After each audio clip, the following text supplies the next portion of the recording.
Good morning student. आज का हमारा टॉपिक है एलिवेशन इन बॉइलिंग पॉइंट।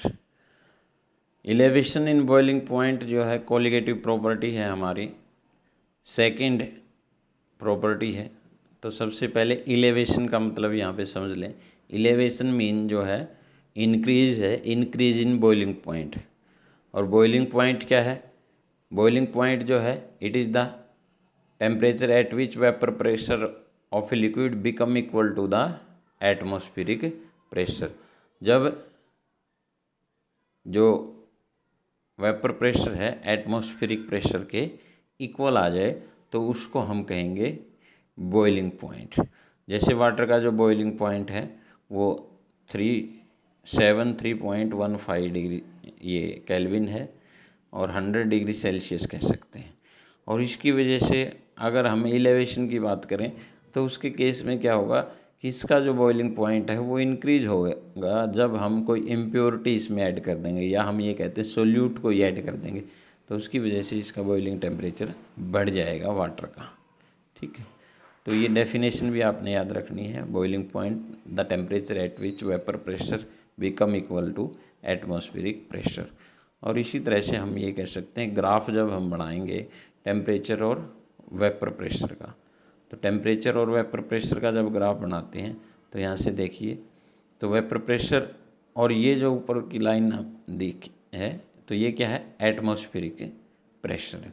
तो वेपर प्रेशर जो है सॉल्वेंट का यहाँ पे जा कर के एटमॉस्फेरिक प्रेशर के इक्वल आ रहा है। और इसी तरह से फिर सॉल्यूशन लिया तो उसका यहाँ पे आ रहा है, और इसको नीचे मिलाया गया तो इसको डेल्टा टीबी नोट से रिप्रेजेंट किया है और इसको टीबी से नोट किया, टीबी नोट और यहाँ टीबी, और इनका जो डिफरेंस है उसको डेल्टा टीबी से रिप्रेजेंट कर दिया है। यानी कि ये जो डिफरेंस है सॉल्यूशन का जो बॉइलिंग पॉइंट है और सॉल्वेंट का जो बॉइलिंग पॉइंट है उनका डिफरेंस है, जिसको हम इसी डिफरेंस को बोलते हैं एलिवेशन इन बॉइलिंग पॉइंट। इसी डिफरेंस को हम क्या कह रहे हैं? Boiling point elevation. तो एलिवेशन इसके अंदर हुआ बॉइलिंग पॉइंट के अंदर, तो उसको हम क्या कहेंगे? Elevation in boiling point. तो यहाँ से हम डाइल्यूट सॉल्यूशन अगर ले लेते हैं, और डाइल्यूट सॉल्यूशन के अंदर जब हम देखेंगे तो डेल्टा टीबी जो है वो किस directly proportional to molar concentration of solute. तो यहाँ से ये जो एलिवेशन इन बॉइलिंग पॉइंट है किसके डायरेक्टली प्रोपोर्शनल है? मोलिलिटी के डायरेक्टली प्रोपोर्शनल है। और इसका जो डायरेक्टली प्रोपोर्शनल का सिंबल हमने इसको रिप्लेस कर दिया है, तो इसके साथ में क्या ले लिया? के बी, जो कांस्टेंट ऑफ प्रोपोर्शनलिटी के नाम से है, के बी इंटू एम, और जिसको हम एक नाम और देते हैं मोलर एलिवेशन कांस्टेंट, या बॉइलिंग पॉइंट एलिवेशन कांस्टेंट, या इब्लियोस्कोपिक कांस्टेंट। ये तीनों नाम इसे के बी के हम रख सकते हैं। तो तीन नाम यहाँ पे के बी के हैं: boiling point elevation constant, molar elevation constant, ebullioscopic constant. और इस तरह से हम डेल्टा टी बी की वैल्यू जो है के बी इंटू एम लेते हैं। एम जो है मोलैलिटी है, तो मोलैलिटी का फार्मूला हमें पता है ऑलरेडी कि किसके बराबर होता है। तो नंबर ऑफ मोल्स ऑफ ये यहाँ पे आ जाएगा solute W2 by M2, W2 by M2, और अपॉन में W1 यानी कि मास ऑफ सॉल्वेंट, और ऊपर जो है वो 1000 से मल्टीप्लाई हो जाएगा। तो इस तरह से ये फार्मूला बन जाएगा मोलैलिटी का। हमारे पास ऑलरेडी पहले भी हम डिस्कस कर चुके हैं, यही फार्मूला होगा 1000 into W2 divide by M2 into W1। तो ये वैल्यू हमने पुटअप कर दी है।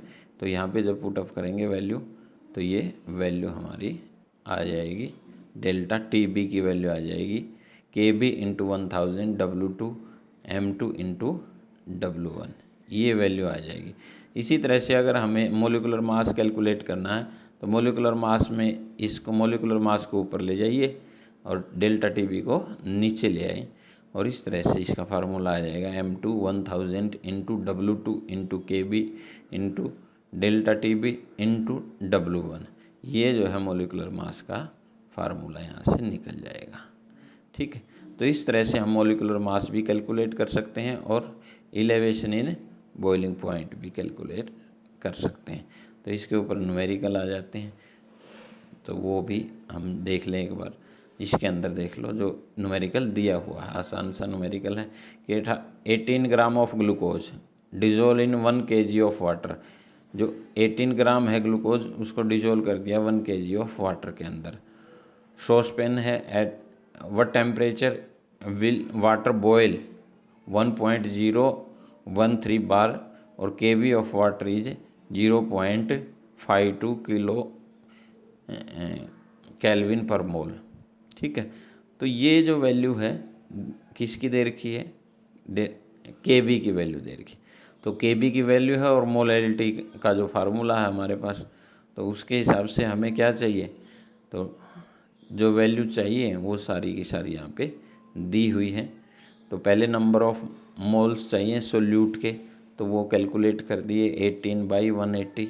ग्लूकोज 18 ग्राम दिया है, 180 उसका मोलिकुलर मास है, उससे डिवाइड कर देंगे तो 0.1 मोल आ जाएगा। और यहाँ वाटर जो है वो सोलवेंट 1 किलोग्राम लिया है पूरा का पूरा, तो 1 किलोग्राम लिया है, तो मोलैलिटी के साथ में 1000/1000 करेंगे या 1/1 करेंगे। किलोग्राम में है तो 1/1 हो जाएगा, और अगर ग्राम में है तो 1000/1000 ग्राम आ जाएगा। और इस तरह से 0.1 की जो मल्टीप्लाई है आगे हम देखेंगे किससे के साथ हो जाएगी, तो डेल्टा टीबी में किसके साथ मल्टीप्लाई आ जाएगी, केबी की वैल्यू जो दे रखी है ये, और इनटू में 0.1 मोल हमारा बच गया, तो ये एक पॉइंट आगे हो जाएगा 0.052 केल्विन। तो ये क्या आ गया, डेल्टा टीबी आ गया। यानी कि जो वाटर का बॉइलिंग पॉइंट था वो 373.15 था, तो इतना इंक्रीज हो गया उसमें ग्लूकोज मिलाते ही, तो 0.052 इंक्रीज हुआ है। और दोनों का समेसन जब कर दिया तो 373.202 केल्विन इतना इंक्रीज हुआ, बॉइलिंग पॉइंट वाटर सॉल्यूशन का इतना इंक्रीज होगा ग्लूकोज 18 ग्राम मिलाते ही। तो इस तरह से हम कैलकुलेट कर सकते हैं। नेक्स्ट न्यूमेरिकल भी दिया हुआ है, तो इसमें मोलिकुलर मास कैलकुलेट करना है, डेल्टा टीबी की वैल्यू दी हुई है, तो डेल्टा टीबी की जो वैल्यू दी है तो उसके हिसाब से फिर हम इसको कैलकुलेट कर सकते हैं। एक बार इसको भी देख लें। Boiling point of benzene, benzene जो है उसका बॉइलिंग पॉइंट दे रखा है 353.23 kelvin. When 1.8 gram of non volatile solute, कोई भी सोल्यूट लिया वो 1.8 ग्राम उसमें डिजोल्व किया है बेंजीन के अंदर, और dissolve in 90 gram of benzene. Benzene का जो मास है वो 90 ग्राम दे रखा है, तो boiling point raised, boiling point उस टाइम रेज हो जाएगा 353.23 से 354.11 केल्विन इंक्रीज हुआ। जो इंक्रीज हुई वैल्यू वो है ये। और तो calculate the molar mass KB of benzene 2.53 kelvin kilogram पर मोल, ये 2.53 इसकी वैल्यू दे रखी है। तो ये सारी वैल्यू हमारी दी हुई है। तो बॉइलिंग पॉइंट जो है आप डिफरेंस निकाल लीजिए, कितने 54 बाद का है बॉइलिंग पॉइंट और पहले का 353 था, तो इनमें से माइनस कर देंगे तो ये आ जाएगा 0.88 केल्विन।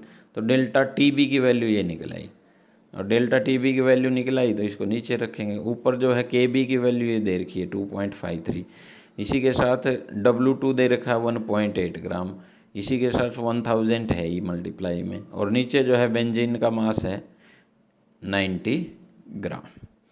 तो इस तरह से सबकी वैल्यू पुटअप जब कर देंगे तो इसका जो मास आ जाएगा वो कितना आ जाएगा, 58 आ जाएगा मोलिकुलर मास। यही हमें कैलकुलेट करना था। सोल्यूट जो है जिसका मोलिकुलर मास कितना है 58, वो हमने यहाँ पे मिलाया था। तो इस तरह से है। ये सेकंड जो प्रॉपर्टी है हमने पढ़ी, इलेवेशन इन बॉइलिंग पॉइंट, दो न्यूमेरिकल भी इसके हो गए, बहुत ही आसान है। और इसी तरह की जो तीसरी प्रॉपर्टी है वो डिप्रेशन इन फ्रीजिंग पॉइंट भी बिल्कुल सेम है, उसी को जो है फॉलो करते रहेंगे तो इसके अंदर मैथमेटिकल कैलकुलेशन बिल्कुल सेम रहेगी, उसमें कोई अंतर यहाँ पे नहीं आएगा। तो आज का टॉपिक इतना ही, इसके बाद कल हम डिप्रेशन इन फ्रीजिंग पॉइंट के बारे में पढ़ेंगे। इसी के साथ सभी को समझ में भी आया होगा, और समझ में आया तो लाइक करें, सब्सक्राइब करें, शेयर करें, कमेंट करें और बेल आइकन ज़रूर दबा लें, ताकि जो भी नई वीडियो डाली जाए उसका नोटिफिकेशन आपको मिलता रहे।